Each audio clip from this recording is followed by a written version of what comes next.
Hello everyone, today we have MJ with us. As you see, we are sitting on MJ's beautiful deck, and today we are going to demo the retirement tool. All right, so today we have MJ with us, and we are sitting on MJ's desk right now. And as you see, MJ is 21-year-old, but but Yeah, 35 years ago, I was 21. It was great. so MJ is going to pretend like he's 35. Let's make him a little older, right? So, Yeah. and we are going to run an average American retirement numbers. We are going to practically try to find out what the retirement number is going to be. Awesome. Sounds good? Yeah, I'm ready for the beach. All right, perfect. So as we said, MJ is 35-year-old. So we are going to put that number here. And I actually started saving at about 35, though I'm certainly not 35 and tomorrow's my birthday. Oh, and I'm happy gonna be birthday. 56. All right, all right, all right.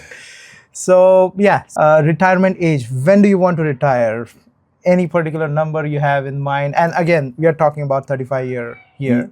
Yeah, I know So this is any this, particular number you want to put just in role here? play, but this age, 55, 56 is where I'd be most interested to retire if possible, but I don't know if it's possible. 56? Yeah.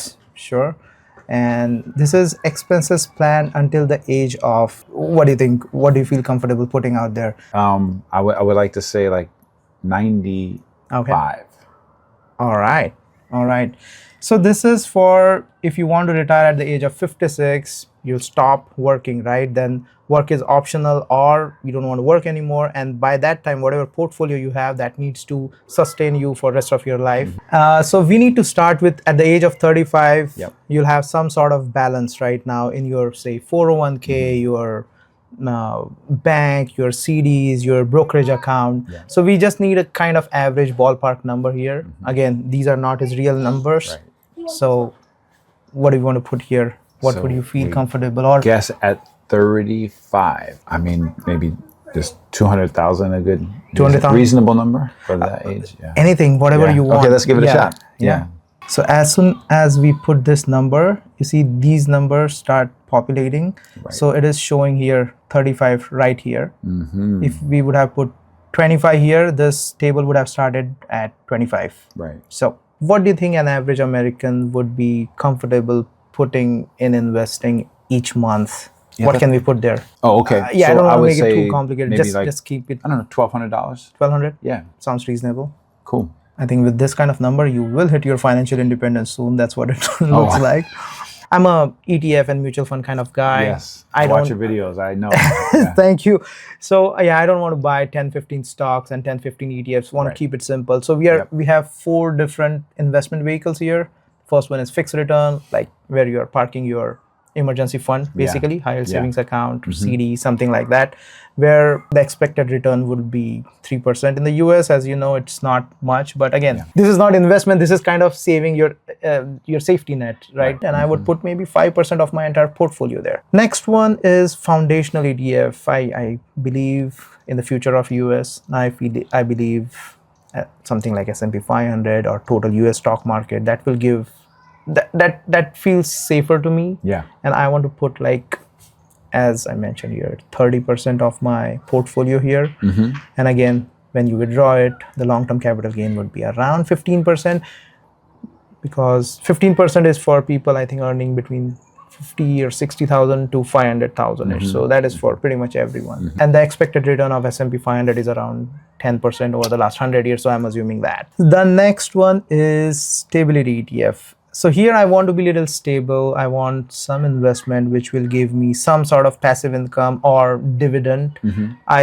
SCHD, the Schwab's dividend ETF. I really like that one. Again, none of this is financial advice. It is just one of the ETFs which I have used in my journey, which kind of the rate of return it has given over the last 10 years is 11%, and it produces dividends. So I feel safe. Excellent. With something like that. So I will put maybe 30% of the portfolio money there, and then expected return is 11%. And the last one is growth. I know AI is going somewhere. I don't know where it is going. It is going in positive direction. I want some sort of exposure to that. Some exposure to growth stock in IT, semiconductor, something like NASDAQ. And I would fairly feel comfortable with 35% of the allocation there. So that is 100% of our allocation. Great. And This is weighted average tax. So this is kind of weighted average for whatever tax bracket you fit in, and for these numbers, it is 15.8% tax, and the average rate of return is going to be 11.7%. Yeah. I always feel like if you are 30, 35, if you are getting a hike of 3%, 5%, whatever percent in your salary, you should be increasing your contribution by that percent. So you're not saying to go take that 3% salary increase and go out and buy a new car? If they want to, if they believe in YOLO, sure they can do that. But if they're focused on the financial independence and all that kind of boring stuff, It's not boring when you get to my age, right? Because it's like, wow, So I have put in a conservative number of 3%. They can go 5%, they can go 1%, or put 0%, whatever they feel comfortable with. Awesome. Now comes the fun part. How much do you think would be an average American's monthly spending? Because that's the number we want to put that.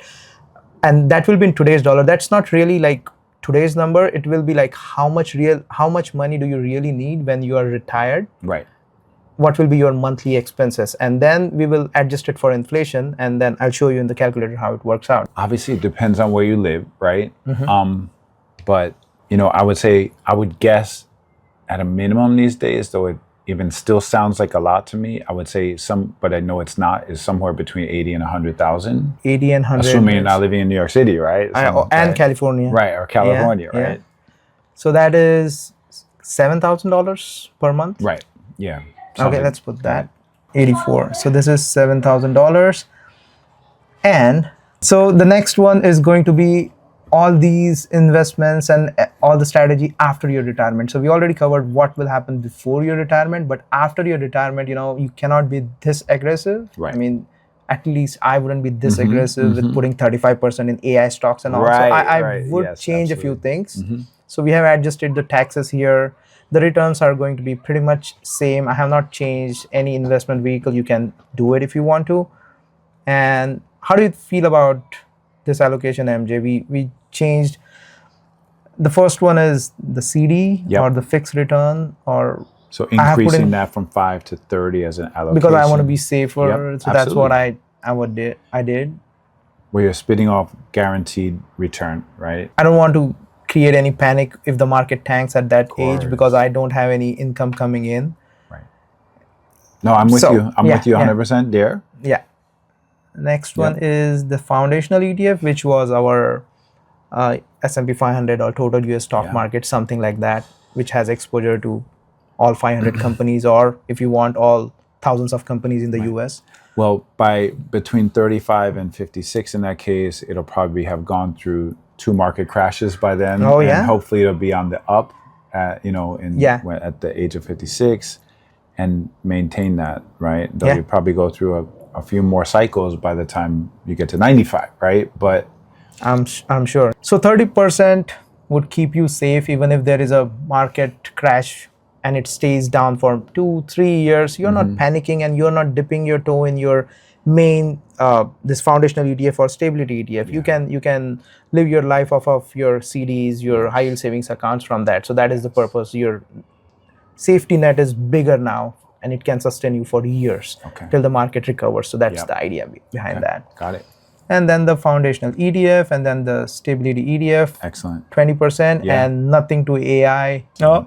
Well, you know what? With this number itself, we have $200,000 and we are putting this much, and our monthly expenses are $7,000. The calculator is saying you're already financially independent. All the way to 95? Let's see. So we started at 35. This is our accumulation phase. So we are still working for 20 years, right? So with 20 years, by the end of 20 years, which is by 55, you'll have $3.4 million. And then your retirement phase starts at 56. Then it is 156,000. You know what is this 156,000? So this is... And expenses, Yeah, it's a 12, 7, 84. So we are thinking we need $84,000 per year in today's money. At 56. Yeah, I mean, in if you retire today, how much will you need? If we say $84,000 per year, then it is adjusting for this 3% inflation, and really that 84,000 will become $156,000 when you're 56. Right. So it's really not 84; Yeah, it is yeah. 156. Adjusted for inflation. Adjusted for inflation of 3%. Got so it. that's what the number is doing. That's fantastic. So you have 3.4 million, and then 156 gone that year, and then you have this much left. Mm-hmm. But you know what? This number is bigger than the previous number. Yeah, it's still increasing, even though we took out 156,000. Any guesses of what's happening? Well, I assume from the compounding or the interest that you've earned, it's actually more than the 156,000 that you've taken out. Does that make Exactly. sense? Yeah. Because your average return is going to be 8%, Yeah. which is greater than $156,000. So it will continue, and it will continue till the age of 94, and you barely made it with, no, not barely, sorry. It is still $1.7 million when you're 94. Wait, that's 17 million, sir. Is that right? That's Yeah, you are. incredible. Yeah, that's crazy. Yeah, that's what it is. That's what it is. But is life going to be that simple? I'm thinking. Is this average American's picture though? Well, we could play with it a little bit. What if you needed, if we wanted to change the monthly retirement spending cell, right, to maybe 10,000? See what happens, right? If I want to live a little more, comfortable, Lavish. right? Lavish, yeah, good word. Yeah, with $120,000. How does that look? Maybe that's more realistic too. So yeah, you run out of money in this case at the age of 87. 87. Wow. So that doesn't make it. And then that's, That's not I too think bad. people need a lot of money around that age, don't they, too? You go into a retirement home or something like that. So you better make sure. Could be. Yeah. That's why this calculator is so valuable, right? It just made me think one thing I would love to put in there, too, is thinking at 35, maybe you're going to have a kid at 35, and then you're going to have another kid at 38, right? 18 years later for each of them, you're going to have university education, All right. tuition, Yeah, right? yeah. Probably one You're right. So that's where this column comes in.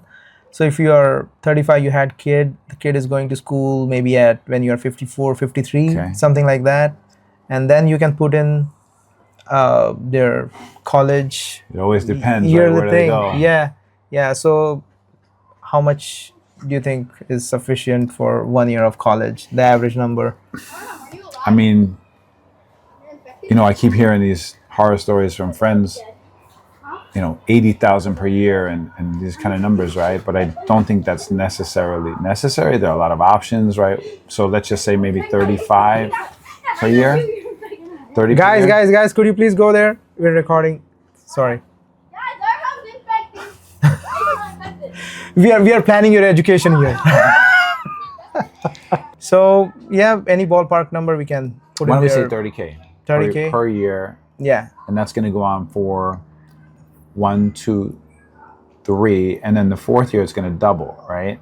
Is that how it is? Because the fourth year, they're going to be 2 kids. Oh, okay. Right? So you're going to be 30, 30, 30, 60. Oh man. And then 30, 30, 30. Okay. So, all right. Does that make sense? Yeah. So $30,000, but it is $30,000 in today's number. Okay. Right. But for 20 years from today, it's going to be different with Oh my inflation gosh. adjusted. Yeah. So that's where this column comes in. This section comes in. So we are talking about 18 Okay. years from today. Yeah. And what is the value of $30,000? 18 years from today. Ooh, It is $51,000. Ooh, my goodness. All right. So we will have to put that instead of 30,000, we'll have to put $51,000 for 1 year. Right. And now that will be for 4 years. Well, 3, and then the fourth year will be doubled. So 102,000 then. Yeah. And then 51 continue. 51. It'd probably be increased a little bit by. Yeah, the same, I mean we can. but yeah. If someone wants to really do that, they can do that Yep. too. And It's a great feature. Yeah. with that putting in, of course, it's not financial Ooh, wow, how independence, about that? and That's a big difference, yeah, it does make a big difference. So kids. So yeah, so we can adjust things like add things here. Well, I was wondering, for example, like for this case study, if we change the retirement age to 60, We can do that. see what happens. Boom, it Yeah. went green. Yeah. So now I'm on the beach till 95, right? Yes, I mean, yes, that's you are. amazing. Yes, you are. I think one of the deciding factor here is we are we are putting 1,200 months each month, and I don't think it is that easy for an average American to put Right, that's 1,200 true. months, We might want to reduce $1,200 that per to- month. to more. I was thinking with contribution plus maybe employer match if you have a very stable company and job, maybe that would be feasible. But maybe That is that's too much. still Yeah. a little above average Okay. thing, right? Maybe get that to a more reasonable number in that case, maybe 800. Yeah, I mean, yeah. if Just to see someone what wants, they happens. can keep playing with this. Yeah. It went red again. It's fun. Yeah, it went red again. But it's just And interesting because it's you're still fine. It's still not age of 94, so you're not really running out of money. You still have it. I mean, So I think one of the biggest thing we are doing here is we are doing this 25 years of investing from the age of Right. 35 yeah. to 60. You're putting that much money out there, and Yeah. the compounding will take care of itself. Right. So that's your path to financial freedom, I guess. That's awesome. As long as it aligns with a lot of your other videos too, and advice or suggestions, because you've got to live in, you've got to live a relatively strict lifestyle, right? Like I love that, obviously you pay off your debt, you buy out your car, in your case, buy out your house, right? These kind of things are really fantastic if you can achieve those things. No, that's great. Well, you've not only achieved your goal, but you're also sharing it with others, which is fantastic. And I'm lucky to be your neighbor, and you get me thinking about this. Yeah. Well, thanks MJ for pleasure. volunteering. Thanks for coming Yeah, on that screen, was sharing fun. screen That with was me. fun. Yeah, it was fun. I hope I can reach that green light. That's all.